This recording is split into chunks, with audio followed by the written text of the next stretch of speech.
በደቡብ አፍሪካ ንጹሃን ወንድሞቻችን በጠራራ ፀሐይ እየተገደሉ ነው። በ24 ሰዓታት ውስጥም 4 ሰዎች መገደላቸው የሚታወቅ ሲሆን ሁኔታው አሁንም እየባሰ መጥቷል። በንጹሃን ላይ የሚፈጸመው ግድያ በአስቸኳይ እንዲቆምና በብዙ ዓመታት በጥረትና በትጋት ያከማቹት ንብረታቸው ህጋዊ ጥበቃ እንዲያገኝ የሚመለከተው አካል ተገቢ ምላሽ እንዲሰጥ በትህትና እንጠይቃለን። ደቡብ አፍሪካ የምትኖሩ ወገኖቻችን ራሳችሁን ጠብቁ። እግዚአብሔር ከእናንተ ጋር ይሁን። ለምን ብላችሁ ጠይቃችሁ ታውቃላችሁ? ኢትዮጵያውያንም ሆኑ ሌሎች ጥቁር አፍሪካውያን በደቡብ አፍሪካ ጥቃት ሲደርስባቸው ጥቃት አድራሾቹ በአብዛኛው ኦልሞስት ሁሌ ማለት ይቻላል ጥቁር ደቡብ አፍሪካውያን ናቸው። የዚህ ምክንያት በሀገራቸው ጥቁር ደቡብ አፍሪካውያን እኩል የኢኮኖሚ ተጠቃሚነት የላቸውም። ደቡብ አፍሪካ ውስጥ ጥቁር ደቡብ አፍሪካውያን እንዳሉ ነጭ ደቡብ አፍሪካውያን አሉ። የኢኮኖሚ ዶሚናንሱን የያዙት ወይም ደግሞ በኢኮኖሚ በጣም ተጠቃሚ የሆኑት ነጮቹ ናቸው። ይሄ ደግሞ ደቡብ አፍሪካ ሄደም ሳያውቀዋል ብዙ ዳታዎችም ያንን ያሳያሉ።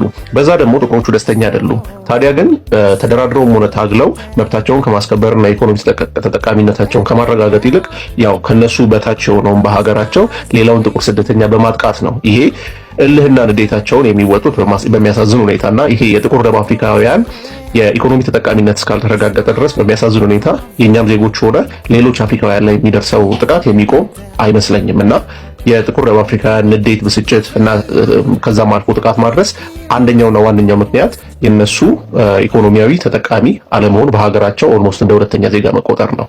ኢትዮጵያውያን ወገኖቼ መተባበራችሁ ብቻ ነው የሚያድናችሁ። ይሄ በእንትን በምናምን አይደለም፣ በሚጫወቱት የመጫወቻ ሜዳ ከሌሎች አፍሪካ ሀገሮች ጋር በመሆን እነዚህ ሳውዝ አፍሪካውያን ማለት በአጭር አገላለጽ አብዛኞቹ ማሰብ የተሳናቸው ናቸው። ይሉንታ አያውቁም፣ ህግ አያውቁም፣ አበሉኝ አጠጡኝ የሚባል ነገር አያውቁም። የመጨረሻ ከእንስሳ የሚለያቸው መናገር መቻላቸው ብቻ ነው። እነዚህን ሰዎች በሚጫወቱበት የመጫወቻ ሜዳ ኦርጋናይዝድ ናቸው። የአንድነት ችግር አለ። ኮሚኒቲው ራሱ ጠንካራ እንዳልሆነ ሰምተናል። በዚህ ደረጃ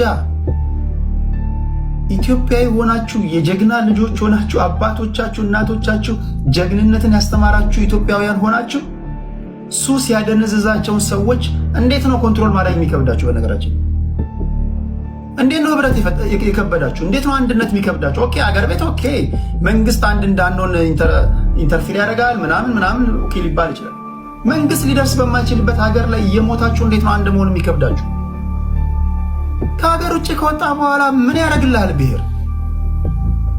እኔ አንዳንዴ መንገድ ላይ ሲሄድ እኔ እንዴት እንደሚያቅለሸልሹኝ ብትዋቸው እኔ እንደ አንድ ኢትዮጵያዊ ነው እንድትናገሩ የምፈልገው። ጋይስ ነግራችኋለሁ። እኔ ሲሪየስሊ ነው የምነግራችሁ። እንደ ኢትዮጵያዊ በተሰደድኩበት ሀገር ላይ እንደ አማራ፣ እንደ ኦሮሞ፣ እንደ ስልጤ፣ እንደ ትግራይ ላናግርህ ምናምን ይለኛል። ምን ያደርግልሃል? የተሰደድክበት ሀገር ላይ እንደ ኢትዮጵያዊ ተሰደ አትሊስት ሰው ሀገር ላይ የሚደርስብህን በደል እንደ ኢትዮጵያዊ መመከት እንዴት ነው የሚከብድ? አንዳንድ ደግሞ የምንሰማቸው ወሬዎች ሀበሻው ራሱ ሀበሻውን ያስገድላል። ሀበሻው ራሱ ሀበሻውን ያስገድላል። ሁለት አይነት ግድያዎች አሉ። ሱቃችሁ ውስጥ መጥተው የሚገላችሁ ሌባ፣ እሱ ሌባ ነው። ንብረታችሁን የሚዘርፈው ተጠቁሞ መጥቶ እንትና ብር ይዟል ተብሎ ሱቃችሁን ይወስዳል፣ ገንዘብ ይወስዳል። ህይወታችሁን አያጠፋም። ብዙ ጊዜ እጃችሁን ወደ ላይ ካነሳችሁ ብዙ ጊዜ የሚፈልጉትን ገንዘብ ይዘው ይሄዳሉ ነው የሚባለው። ይሄ ግን ኖ ያን አሁን የምናየው ግድያ ማክዶናልድ ውስጥ ያየነው ግድያ፣ ኬኤፍሲ ውስጥ ያየነው ግድያ፣ ጂፒ ስትሬት የሚባል ቦታ አለ ጆሃንስበርግ መሃል ላይ ቁጭ ያሉ ወገኖቻችን የተገደሉበት ግድያ ነው። ሌባ አይደለም፣ ጥቆማ ነው። ተጠቋቁመው እርስ በርስ የሚገዳደሉት። እንዲህ ያለ ሌባ የለም። መሞቱን አረጋግጦ ምናምን ነው። አንድ ሰው ሳውዝ አፍሪካ ያለ ደውዬ አሁን የመጣብን ጉድ አለ። በደቡብ አፍሪካ የሚገኘው የኢትዮጵያ ኤምባሲ የምትመለከቱትን አስቸኳይ መግለጫ ደግሞ በወቅታዊ ጉዳዮች ላይ የተሰጠ አስቸኳይ ማሳሰቢያ እንደምትመለከቱ ተወጥቷል። በ21/08/2018 ዓ.ም ማለት ነው። ፕሪቶሪያ የሚገኘው የኢትዮጵያ ኤምባሲ ጉዳዩ እንዳሳሰበውና በተለያዩ የደቡብ አፍሪካ ክፍሎች የሚኖሩ የኢትዮጵያ ዲያስፖራ ኮሚኒቲ ሜምበሮችና የኢትዮጵያ ዲያስፖራ ኮሚኒቲ አመራሮች ጋር ውይይት እያደረገ እንደሆነ ተናግሯል። በተጨማሪ በዜጎቹ ላይ የሚደርሰውን ጥቃትና በዜጎች ላይ የሚደርሰው ስነልቦናዊ አካላዊም እንደዚሁም ደግሞ የተለያዩ ጥቃቶች ነው ደግሞ እስከ ግድያ ድረስ የሚደርሱ ጥቃቶችን ለሳውዝ አፍሪካ መንግስት ያሳሰበ ሲሆን የሳውዝ አፍሪካ መንግስት ደግሞ በተቻለው አቅም ጥበቃና የተለያዩ የፖሊስ ኃይሎችን ለማሰማራት እንቅስቃሴ እያደረጉ ነው ተብሎ ተነግሮኛል በማለት ነው እንግዲህ ኤምባሲው ያወጣው። ከዚህም በኋላም ችግሩ እስኪፈታ ድረስ የሚመለከታቸው አካላት የሃይማኖት አባቶች፣ የኮሚኒቲ አመራሮች እንደዚሁም ደግሞ በኢትዮጵያ ስም የሚንቀሳቀሱ የሚዲያ አካላትና ምሁሮችና እንደዚሁም ደግሞ ትልልቅ ሰዎች በተገኙበት እንግዲህ ስብሰባዎችና የተለያዩ ምክክሮችን እናደርጋለን በማለትም ቃል ገብቷል። እዛ ከሚገኘው ኤምባሲ ብቻ ሳይሆን ዓለም ላይ ከሚገኙ የኢትዮጵያ ኤምባሲዎች እንደዚህ አይነት መግለጫዎች መውጣት አለባቸው ብዬ አስባለሁ። ከዚህም በተጨማሪ ሚኒስትሪ ኦፍ ፎሬን አፌርስ ደግሞ የውጭ ጉዳይ ሚኒስትርም በዚህ ጉዳይ ላይ ጠንከር ያለ ማሳሰቢያና ጠንከር ያለ መግለጫ መውጣት አለበት ብዬ አስባለሁ። አፍተር ኦል ዜጎቻችን ፕሮቴክት ማድረግና ካሉበት ቦታ ላይ ወደ ሀገራቸው እንዲመጡ በሰላም የማድረግ ስራ የነሱ ስለሆነ ማለት ነው። ሳውዝ አፍሪካ የምትገኙ ኢትዮጵያውያን አይዟችሁ በርቱ፣ እኛ በቻልነው አቅም ድምጽ ለመሆን እየሞከርን ነው። ከዚህም በተጨማሪ እናንተ ሰላም እስክትሆኑና እናንተ ይህ ችግር እስኪፈታላችሁ ድረስ እኛም በምንችለው አቅም መንቀሳቀሳችን እዚህ ጋር ቃል ገባላችኋለሁ። እግዚአብሔር ይጠብቃችሁ። መልካም ቀን። ደቡብ አፍሪካ ላይ የኢትዮጵያ መንግስት ነው እናንተን አሁን ድምጻችሁን ሰምቶ የሆነ ነገር የሚያደርግላችሁ የኢትዮጵያ መንግስት ዘፈን ተዘፍነው ብሎ አይደል እንዴ እየዘረፈም ይመጣል።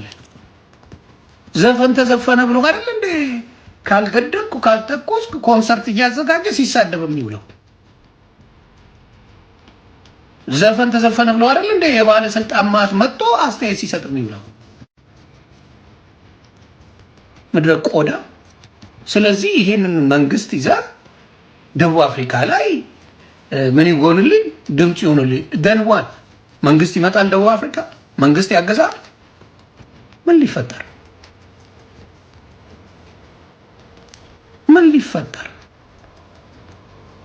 ስለዚህ አሁንም የጥቁር ፖለቲካ የነጭ ካዝና ማንዴላ ያስቆሙት አፓርታይድ እንዴት በጓሮ ተመለሰ? ጥቁሮች ፖለቲካውን ቢይዙም የሀገሪቱ የገንዘብ ቁልፍ ግን አሁንም 80%ቱ በአውሮፓውያን እጅ ነው። ደቡብ አፍሪካ ዛሬም ድረስ በኢኮኖሚ ቅኝ ግዛት ላይ ትገኛለች። እውነታው ይህ ነው። 80% የሚሆነው ሀብት የሚንቀሳቀሰው በለንደንና በሌሎች የአውሮፓ ከተሞች ያሉ ባለሀብቶች እንጂ ተወላጁ ደቡብ አፍሪካዊ አይደለም። ትልልቅ የአልማዝና የወርቅ ማዕድናት፣ ግዙፍ ባንኮችና 70% የሚሆነው ለም መሬት አሁንም ድረስ በነጮች እጅ ነው። አፓርታይድ በአፍ ቢቆምም የካዝናው ቁልፍ ግን በአውሮፓውያን እጅ ነው። የሚገርመው ግን የሀገሪቱን ሀብት እየዘረፉ ያሉት አውሮፓውያን ሆነው ሳለ ጥቃቱ ግን ለፍተው በሚኖሩት ወገኖቻችን ላይ መሆኑ ነው። ማንዴላ ሀገሪቱን ከጦርነት ለማዳን ሲሉ ትልልቅ ኩባንያዎችና መሬት በነጮች እጅ እንዲቀጥል በስምምነት አልፈውት ነበር። ይህ የቀጠለው ከፍተኛ የሀብት ልዩነት የፈጠረው ተስፋ መቁረጥ የደቡብ አፍሪካ ተወላጆችን ወደ ወንጀልና የውጭ ዜጋ ሌላ አፍሪካውያንን ጥላቻ መርቷቸዋል። ነጮች ለዘመናት ያከማቹት ሀብትና ያገኙት ጥራት ያለው ትምህርት ዛሬም ድረስ በኢኮኖሚ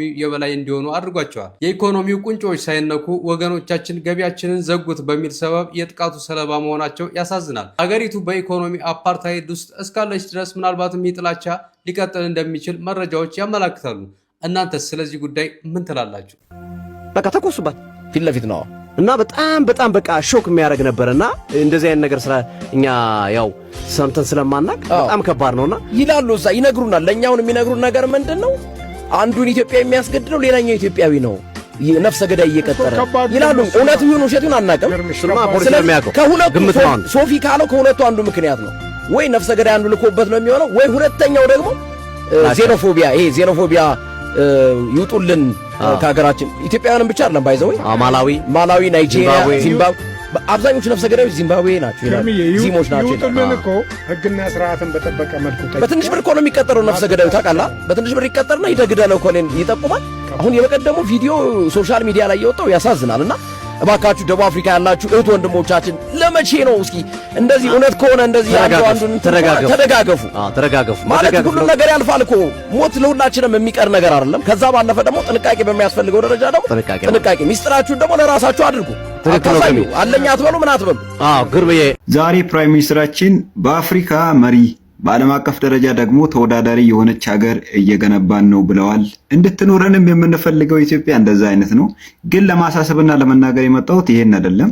ደቡብ አፍሪካ ላይ ቤተሰቦቻቸውን ለመለወጥ ህይወታቸውን ለመለወጥ ስራ ለመስራት ብዙ ኪሎ ሜትሮችን አቋርጠው የተሰደዱ ወንድሞቻችን በዚህ ሰዓት በጣም እየተሰቃዩ ነው።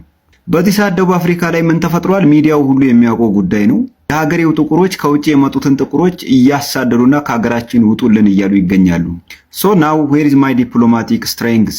እዚህ ጋር ጥያቄ ውስጥ ይገባል። ዲፕሎማቲክ ስትሬንግዛችን ጥያቄ ውስጥ ስለሚገባ እስካሁን በዚህ ጉዳይ አንድ መስመርን መግለጫ አላወጣችሁም። እንግዲህ እንደሚታወቀው አፍሪካ ውስጥ ካሉ ሀገራቶች በብዛት ኢትዮጵያውያን ዜጎች የሚገኙት ደቡብ አፍሪካ ነው። ሰርተው ራሳቸውንና ቤተሰቦቻቸውን ለመለወጥ ብዙ ኪሎ ሜትርን አቋርጠው ተሰደዋልና ባሉበት ቦታ እየደረሰባቸው ያለው ሰቆቃ በእናንተ አይን እንዴት ይታያል? ከደቡብ አፍሪካ ጋር ያለን ዲፕሎማቲክ ሪሌሽን ለዚህ መፍትሄ መስጠት አይችልም ወይ? እንደ ጥያቄ ነው። ለሚመለከተው ሁሉ እንዲደርስ ኮፒ ሊንክ ሼር እያደረጋችሁ አድርሱ። ወዳችኋለሁ።